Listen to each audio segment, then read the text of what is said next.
Здесь снова стереотип. Для Тодора Александрова нет взглядов. Для него есть организация, которая работает на дело освобождения Македонии.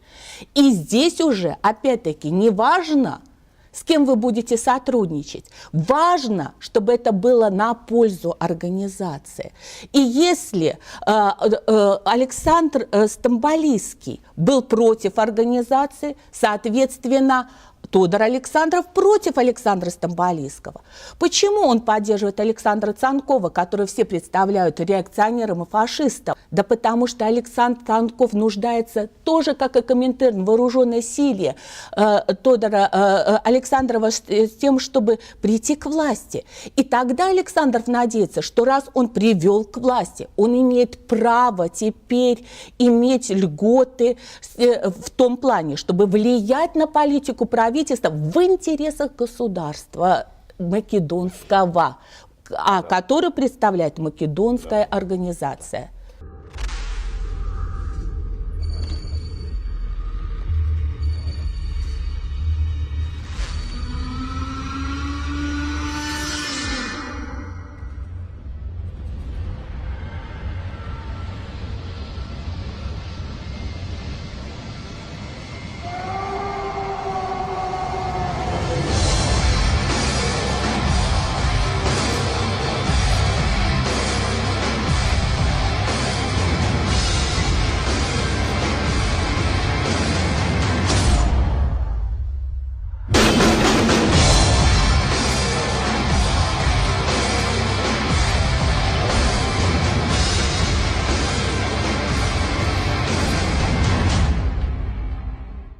Од почетокот на 1922 година, вооружените акции на автономистичките чети на ВМРО на Тодор Александров земале голем замав на територијата на Вардарска Македонија. Воениот представник на кралството на СХС во Софија перманентно ја известувал својата влада и врховна команда дека ВМРО на Тодор Александров се подготвувала да започне енергична борба против државната власт со цел да предизвика востание во Македонија.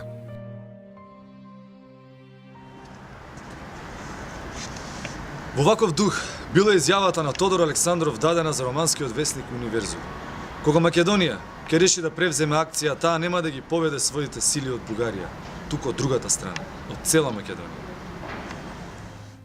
На ваквата изјава на Тодор Александров се надоврзува и директивата на раководството на ВМРО издадена до војводите. Комитските чети да ги рушат железничките пруги и објекти, да ги уништуваат државните чети, да ги убиваат жандармите, офицерите и српските поданици и да вршат атентати и освети на сите кои биле против комитските акции.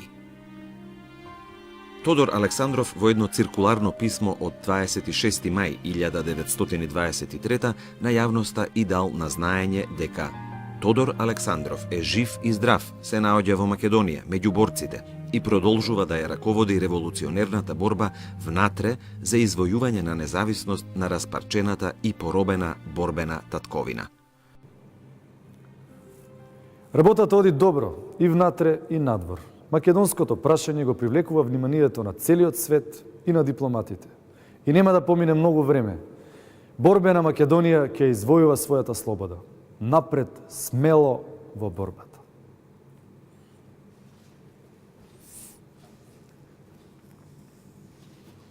Ние, например, тоа становиште на Александров, дека автономијата на Македонија во суштина не представува независност на Македонија како независна држава, во однос, например, на Бугарија, а во секој случај на Грција и на Србија, туку дека представувала само една преодна фаза која што ќе помогнела кон припојувањето на Македонија кон Бугарија, ќе забележиме дека постои се некаде до 1920 година, со известен прекин кој што ќе кажам тој во рамките на Балканските војни и во рамките на Првата светска војна, каде што има друго становиште. Тој во едно писмо на еден негов соработник Карамфилов 1919 година му пишува дека идејата за автономија на Македонија секогаш била разбрана како преодна фаза и дека Александар Александров толкова, дека така ја разбирале и основачите на револуционерната организација ТМРО, например.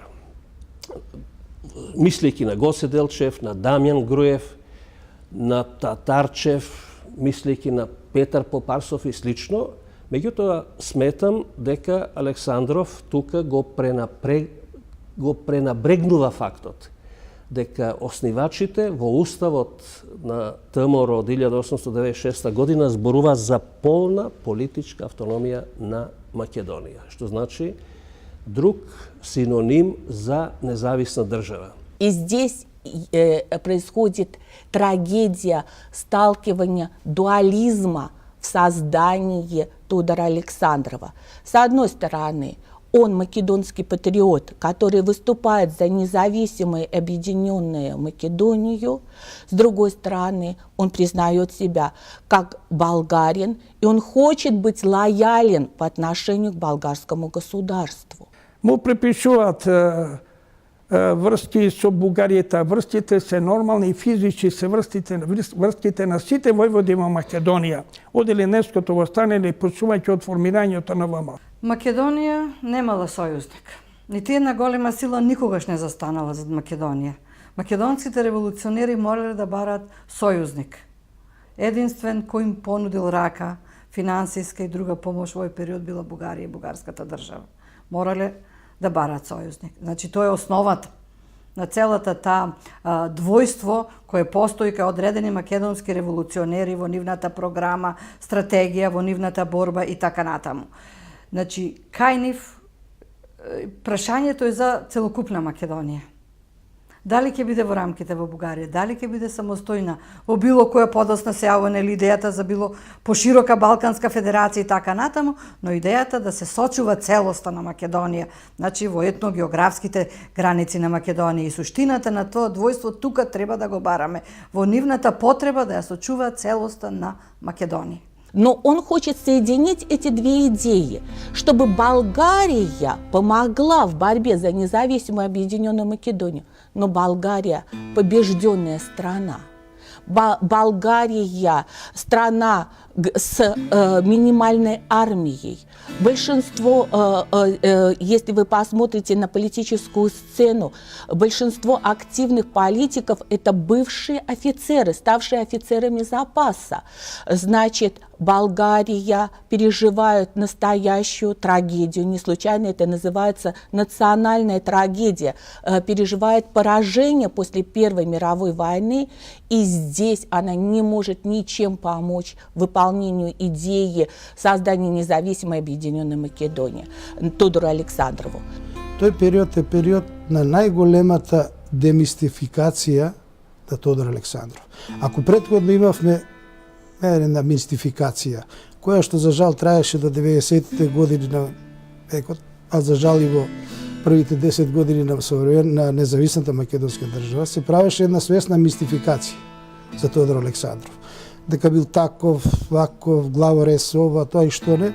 Меѓутоа има една изјава на неговиот главен идеолошки противник од тоа време, на Ѓорги Димитров, кој што вели дека не е точно дека Тодор Александров бил голем бугарски националист и тие работи терорист, убиец. Ако не бил бугарски националист, може да биде само македонски националист. А во тоа време не можело никако на подруг начин да се протолкува борбата на македонците, бидејќи не се дозволувало. Мораме нивното делување да го гледаме во контекст на едно време, во кое правото на државотворност на македонците беше одземено во Букуреш, не им се даде право на држава.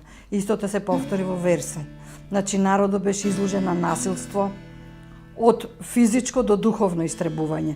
Така што македонските револуционери морале да најдат некаде место каде ќе живеат, место каде ќе делуваат, место каде ќе се хранат, ќе обстојуваат, тоа се живи луѓе, без оглед на тоа што тие си биле определени за една идеја за автономија на Македонија. А если вы говорите о близости с официальными кругами, такова была, к сожалению, история ВМРО. Что вы без этой близости могли бы сделать для организации? Где база этой организации? Где бы могли отдыхать ваши четники? А где они залечивали бы раны, эти четники? А каким бы образом вы собирали бы налоги? Это все вопросы. Мы же не живем в бездушном пространстве, мы реальные люди и знаем, чтобы какая-то организация действовала, ей нужны прежде всего база и деньги. Поэтому мы не можем обвинять их. Поэтому задача истории – объяснять, чтобы понять, а не для того, чтобы судить. Значи, автономијата на Македонија во различни периоди различно може да се толкува. Дел се приклонува кон бугарската држава, автономија во рамките на бугарската држава, но бугарската држава секогаш автономистичката идеја гледала како опасност за создавањето на целокупна Санстефанска Бугарија, бидејќи знае што значи сите балкански народи во нивната политичка програма прво добиле автономија, а постепено од таа автономија се издигнале во посебни национални држави. Значи автономијата била чекор кон државност и затоа многу им сметала на бугарските структури таа автономија која понекогаш знаеле децидно да ја кажат македонските револуционери. Во 1922 година Централниот комитет на ВМРО упатил привремени инструкции до пунктовите за формирање и поддржување на четите, подпишани од Тодор Александров, со следните позначајни директиви. Не може да се создаде чета, ниту да влезе во Македонија без знаење и одобрение на Централниот комитет на ВМРО, односно на Тодор Александров. Документ за минување на границата се дава за целата чета на името на војводата, со точен број на четниците, нивната маршрута, реонот што им е определен и со печат на Централниот комитет и подпис на Тодор Александров. За отстранување на негативните појави кај четите на теренот во Македонија, Тодор Александров со посебни писма од јули и август 1922 година ги повикал војводите да ги научат своите четници на ред и дисциплина, од нив да бараат да ги извршуваат правилата на пристојност и да не прават ништо со што се убива духот кај населението. А непокорните четници да се казнат и опоменат пред сите другари, а како крајна мерка да се обезоружат и испратат зад границата.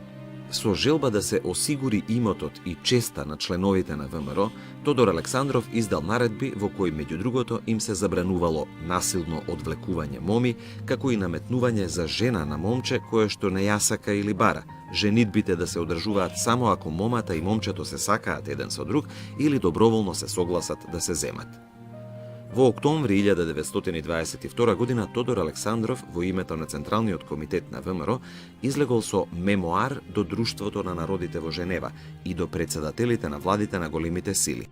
Тој во името на населението барал создавање на една независна Македонија, ставена под заштита на Друштво на народите, се со цел да се спроведат мирот и правото. И во оваа наша несрекна татковина да се запре крвопролевањето, кое што сега е неизбежно како на Балканот, така и во Македонија. Својот однос и почит кон великаните на македонската револуционерна организација, Тодор Александров ќе ги искаже и при прибирањето и сочувувањето на коските на Гоце Делчев.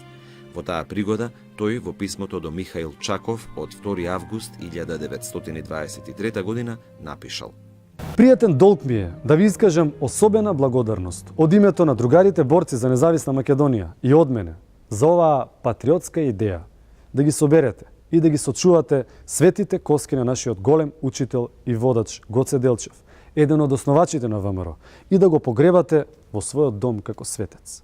Со ова вие ќе добиете почит од денешна борбена и утрешна независна Македонија.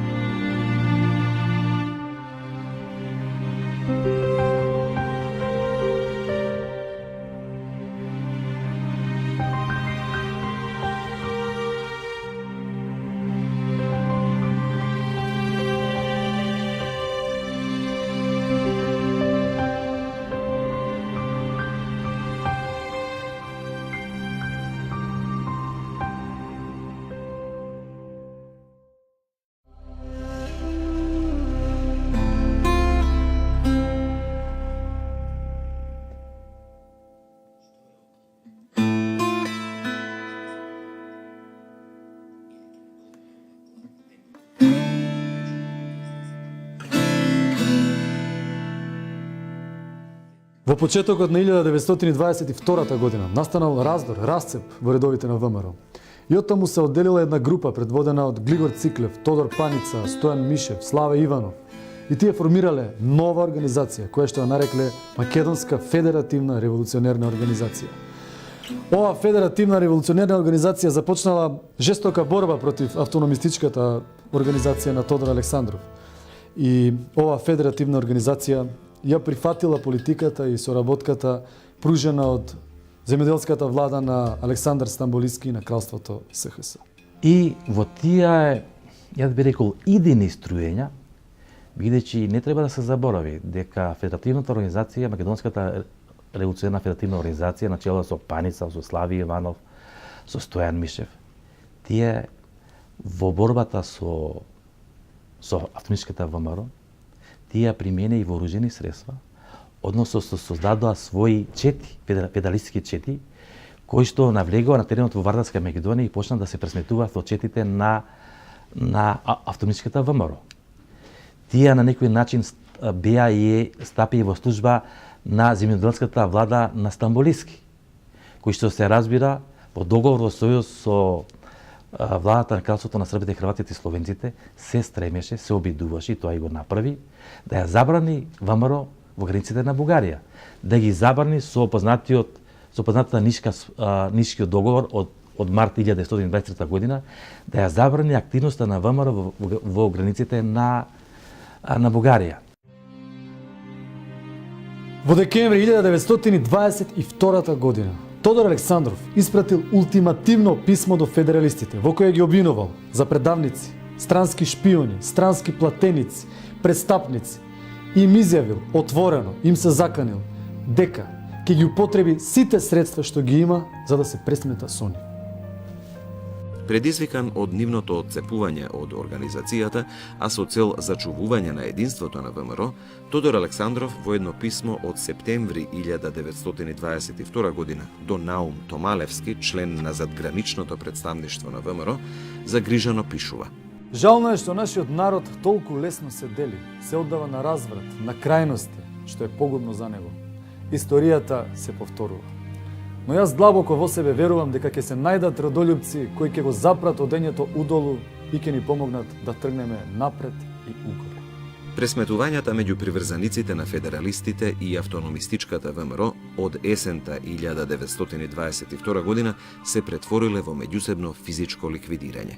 Улиците и кафеаните во Софија, Кюстендил, Неврокоп, Варна и други градови во Бугарија станале арена на самоистребување и братоубиства на македонците од двете организации.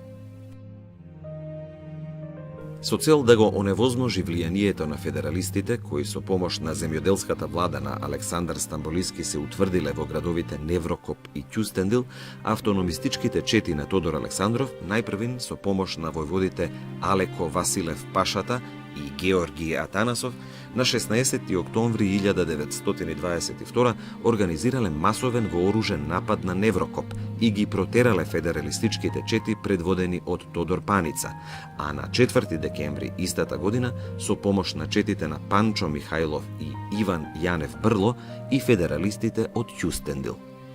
Акцијата на автономистичките чети на ВМРО значително го зголемила престижот на организацијата и на Тодор Александров сред политичките кругови во Бугарија, а посебно кај македонските братства во Бугарија.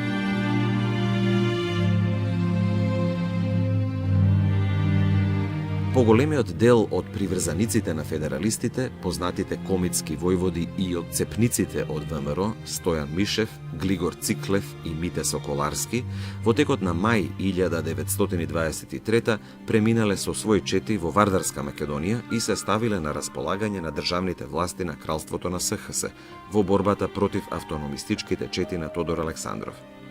Од нивните чети и од домашните контрачети, во септември 1923 година во Штип било создадено Здружение против бугарските бандити, начело со Михајло Каламатиевич. Нивниот број изнесувал околу 20.000 луѓе, кои биле под команда на старите српски четници и активни офицери и кои не само што вршале вооружена теренска борба против четите на ВМРО, туку и тероризирање, заплашување, убиства и апсења на населението во Штипско и во цела Источна Македонија.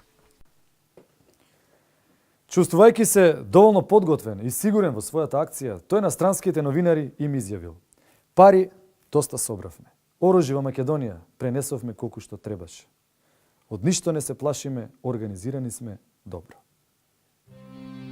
Ваквата одлучност на Тодор Александров била предизвикана од изјавата на министерот за надворешни работи на кралството на СХС Нинчич за лондонскиот весник Таймс, во која тој објавил дека за Југославија не смее да постои никакво македонско прашање, заканувајќи се при тоа дека Србија сама ќе поведе една регуларна војна и Македонија ќе стане арена на една очајна и жестока борба за уништување.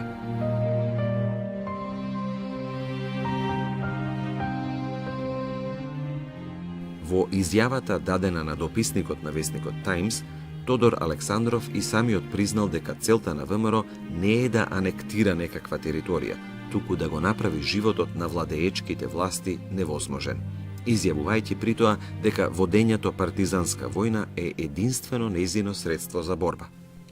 Во истиот дух е изјавата на Тодор Александров, дадена за Белградскиот весник Република во мај 1924 година во Париз, во која тој вели: ние не сакаме српските власти во Македонија добро да управуваат и да владеат, туку сакаме тие да си одат. За доделување на посебни награди и признанија за сторените подвизи на комитите, Централниот комитет на ВМРО на почетокот на 1923 изработил и посебен правилник со таблица на награди, кои главно се состоеле од благодарници или подароци во оружје, двогледи, часовници или други скапоцени предмети, пари и наградни отсуства од 1 до 3 месеци. Централниот комитет на ВМРО бил мощно ригорозен во казнувањето на комитите за сторените дела, што ја компромитирале организацијата, а особено не им простувал на предавниците на организацијата. Пресудите обично претходеле со едно предупредително писмо, а секоја пресуда за казнување или убивање ја донесувал и подпишувал Тодор Александров.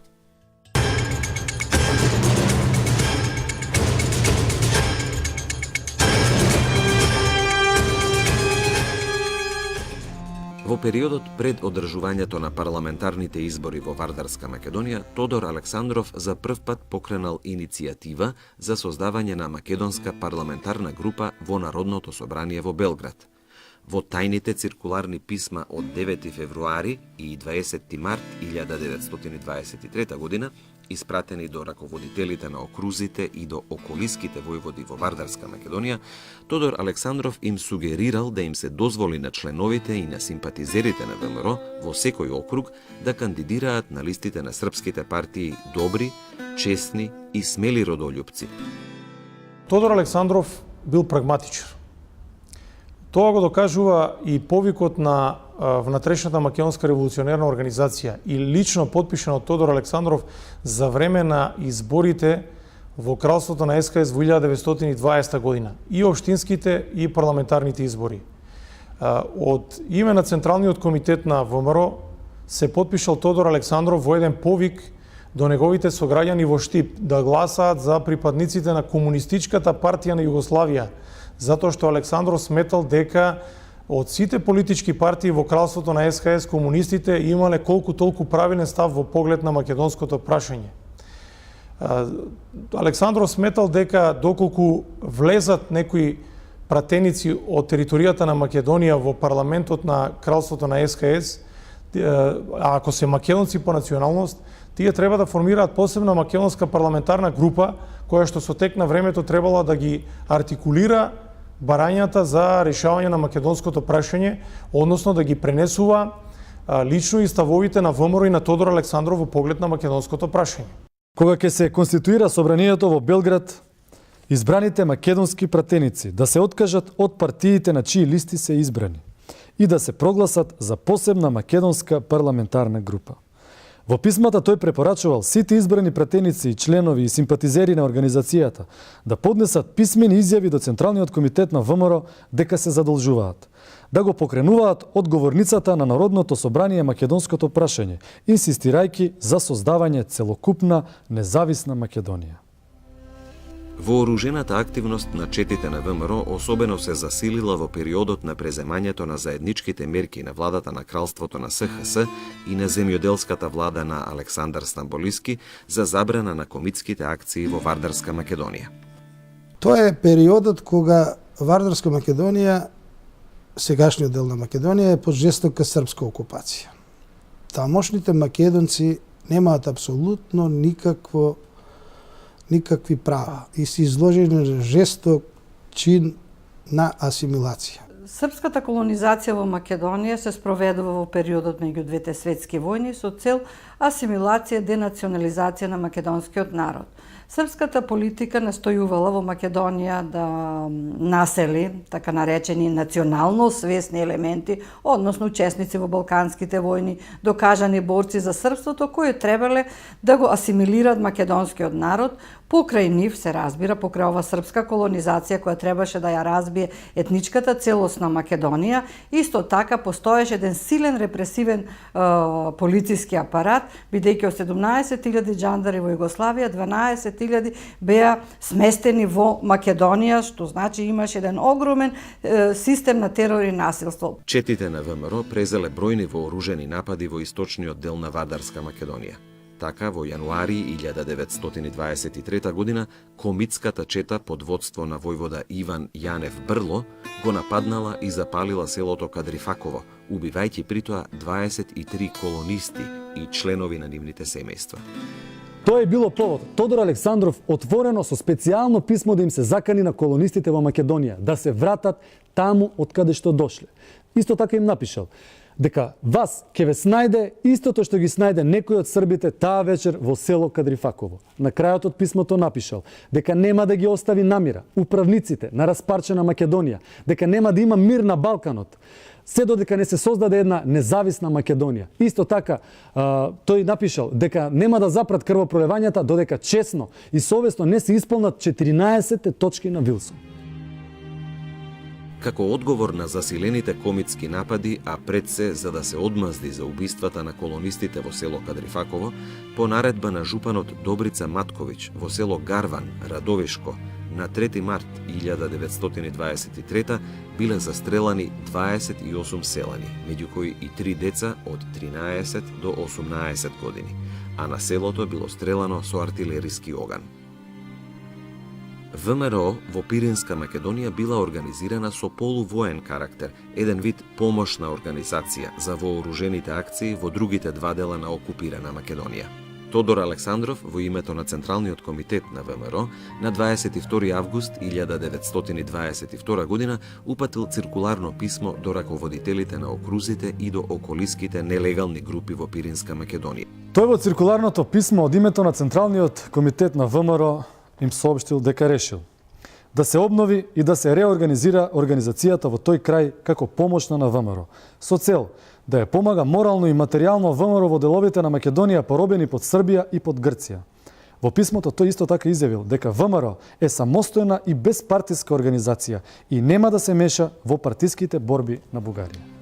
На тој начин, во редовите на автономистичката ВМРО на Тодор Александров се вклучиле и поголем број следбеници на Јане Сандански и лево ориентирани македонски патриоти.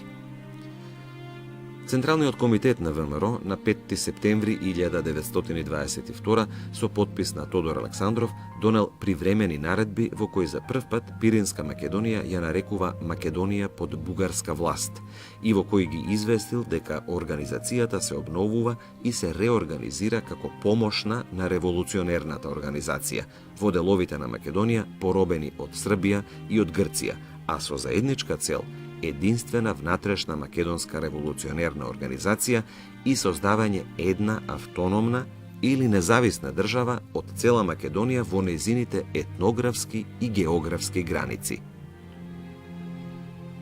Во привремените наредби, Тодор Александров им дал на знаење на околиските и местните раководни тела на организацијата дека ВМРО во Пиринска Македонија е тајна, нелегална, односно конспиративна, непартиска и не се меша во внатрешните борби на Бугарија и дека будно ќе бдее да не дозволи никому да се служи со Македонија како со монета за подкусурување и со македонското дело за лични партиски цели.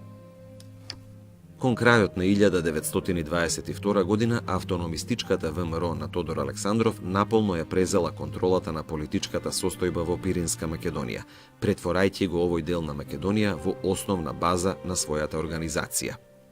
Покрај тоа, организацијата вовела своји даноци и судство, наложувала казни и пресуди на сите оние кои не се придржувале кон нејзините наредби, како и на членовите кои ја компромитирале организацијата и слично.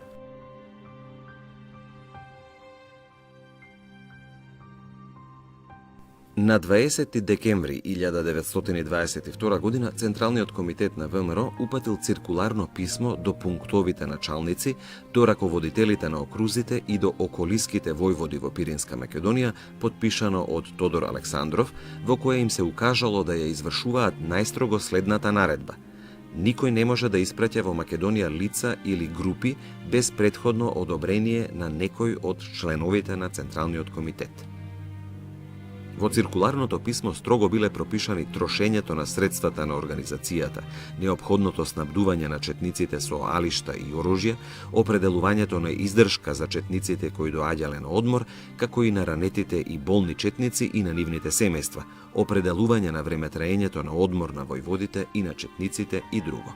На 14 март 1923 година Централниот комитет на ВМРО испратил окружно тајно писмо до раководните погранични револуционерни окрузи во Македонија, подпишано од Тодор Александров, во кое известувајќи ги дека заради појавата на разбојништво, шверц и изнудување на границите на Бугарија со Вардарска Македонија, со кој што злосторниците и непријателите на македонската слобода настојувале да ја уништат или ослабат ВМРО, Централниот комитет на ВМРО решил во таа зона да се создаде тајна организација помошна на ВМРО со следните задачи: да ја помага морално и материјално ВМРО, да ги отстрани сите пречки за успехот на организацијата преку уништување на разбојништвото, шпионажата и шверцот, да ги прифаќа и да помага при наоѓањето работа за бегалци од Македонија под српско и грчко робство, како и да помага на оние што сакаат да се вратат во своите родни места, да ја уреди милицијата за засилување на безбедноста на селата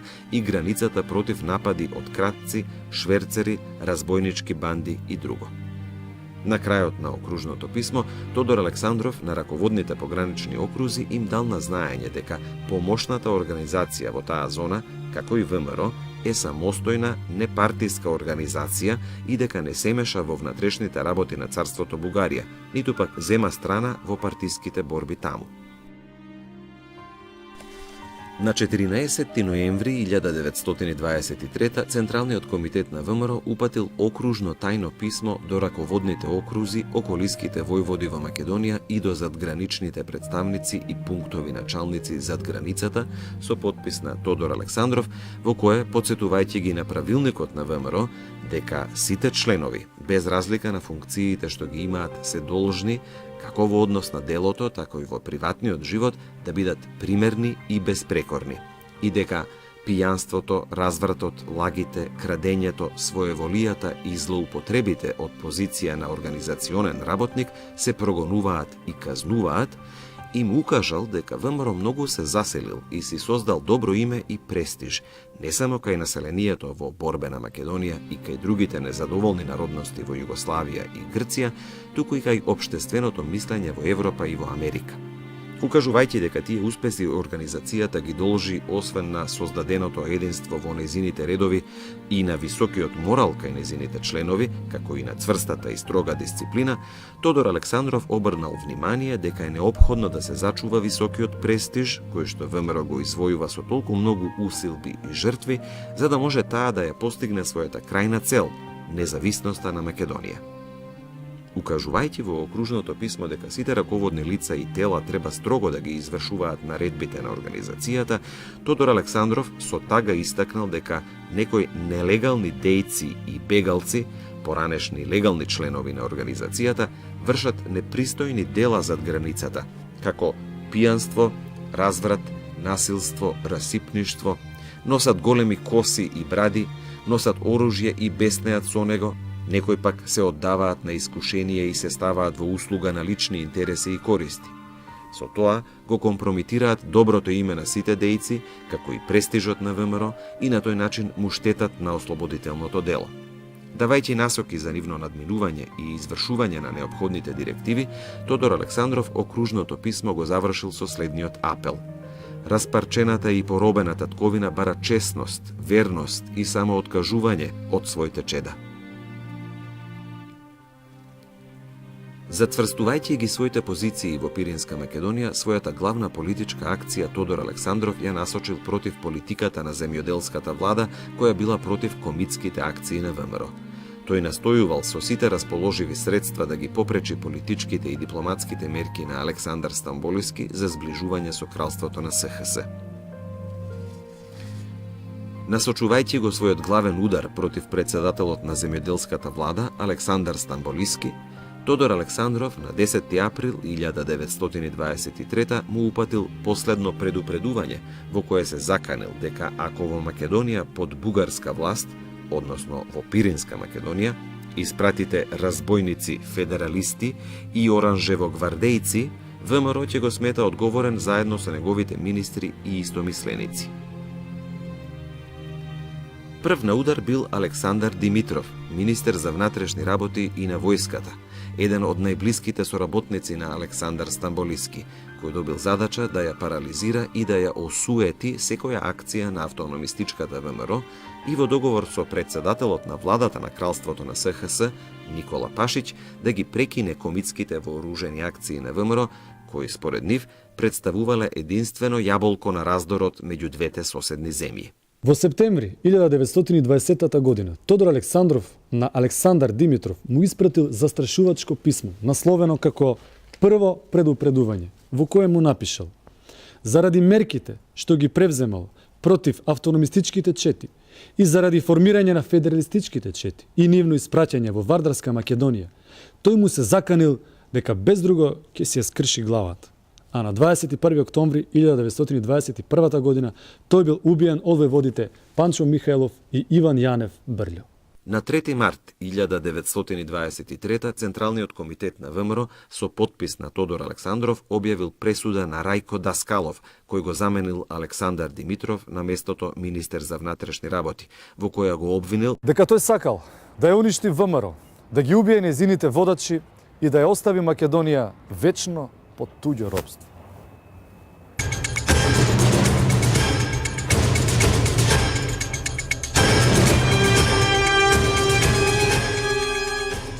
Оваа пресуда била извршена на 26 август 1923 во Прага, каде што по превратот над земјоделската влада од 9 јуни 1923 Рајко Даскалов беше избегал.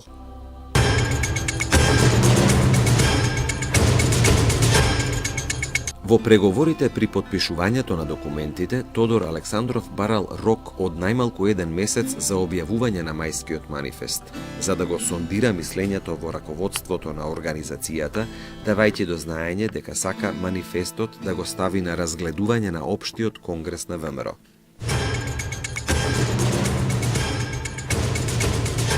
Тодор Александров е убиен 31. август 1924 година во село Лопово, Мелничко.